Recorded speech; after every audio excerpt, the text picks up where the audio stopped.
Yo, I'm not gonna lie. Oda is a genius. However, he has one major problem, and that is the three body problem. Stay with me for a second. But if you're not caught up to the latest chapters of One Piece, I suggest you skedaddle because this video will include spoilers all the way up to the latest chapter of One Piece. So just a little backstory on the three body problem. So the three body problem proposes this question. If three massive objects influence each other gravitationally, could you predict their movements indefinitely? This is much different than the two body problem. With the two body problem, it's very simple. However, when you add a third body, it adds chaos to the mix, making it that much harder or extremely more difficult to predict. So let's start with the first body, the past, Joy Boy. You see, Joy Boy lived in the past and seemed to have attempted something enormous. However, he was unable to complete it. In doing so, he left behind a couple things. A promise, the consequences of his actions, and a plan intended for someone in the future to complete. A man that everyone is waiting for. Now let's move over to the second body, Gol D. Roger, the Observer. You see, Gol D. Roger reached the end. He made it all the way to Laugh and learned the history of the world. Instead of completing whatever Joy Boy had intended, there was one big problem. He was just too early. You see, Roger may have understood the equation, however, all the conditions haven't been aligned yet. Poseidon has yet to reach that point in history. First, Poseidon, aka Shirahoshi, shout out Odysseus, wasn't born yet. Or whatever astronomical or historical event the world was waiting for just hadn't happened either. Because of that, Roger does become the second major force. He just was unable to complete the system. The Roger Pirates knew that and put things in place. Crocus, Rayleigh, Gaban.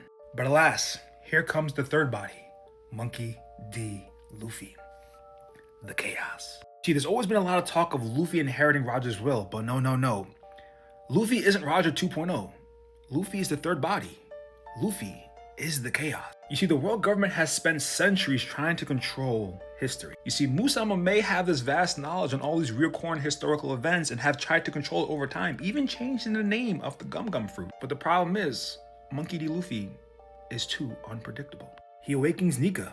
He best friends Poseidon, Shirahoshi. He liberates nations without even planning to. He had one of the most terrifying powers in the world, like Mihawk mentioned, being able to attract all the people around him, even his enemies. He causes completely unrelated factions to converge around him. And the biggest problem with the elders is that they completely underestimated him until it was too late. You see, Joy Boy created the trajectory, Roger discovered it, and Luffy destabilized it. Does the three body problem stop there?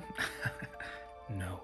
The final stage of One Piece, the three body problem runs rampant, starting with the ancient weapons. You have Uranus, the weapon coming back due to the Mother Flame, controls the sky.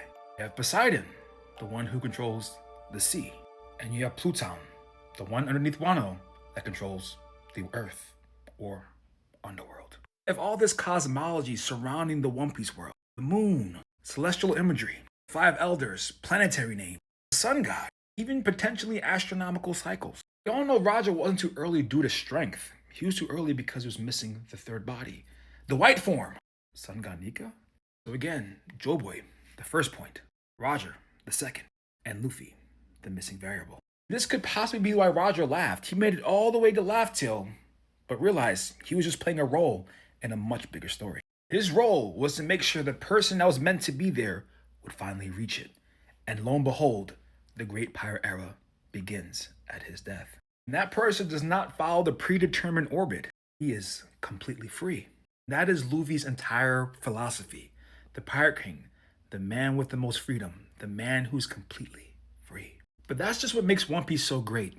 You have the world government trying to keep everything predictable, within their grasp, within their control. But then Luffy appears, and everything he does produces unpredictable consequences. He doesn't intentionally build political movements, yet kingdoms become his ally. The Grand Fleet forms behind him. He doesn't deliberately seek Poseidon, and here comes Shirahoshi. He doesn't even know his true power, having the fruit, the Sun God Nika fruit, yet he awakens the fruit associated.